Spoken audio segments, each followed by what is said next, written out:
En 2021, 155 millions de personnes sont en situation de crise alimentaire, 20 millions de plus que l'année dernière. 11 personnes pourraient décéder chaque minute de la faim d'ici la fin de l'année.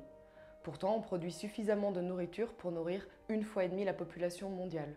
Il s'agit donc réellement d'un problème d'accès à l'alimentation et non pas de production.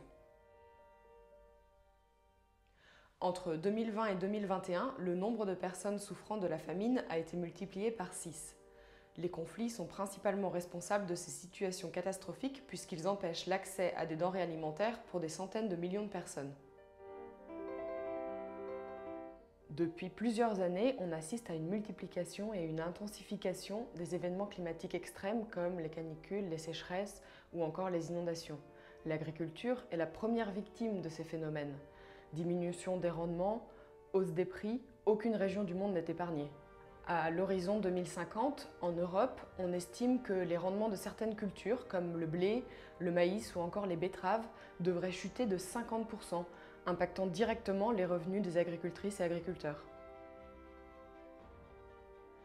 Le Covid-19 est la goutte d'eau qui a fait basculer dans la faim des populations déjà très fragilisées. Privées de revenus, des centaines de millions de personnes n'ont pas pu accéder à des denrées alimentaires.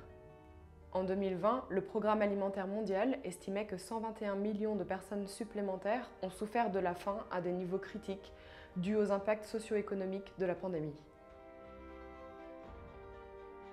Notre système agricole et alimentaire actuel ne permet pas de garantir une alimentation suffisante et de qualité pour toutes et tous, ni d'être durable et respectueux de l'environnement.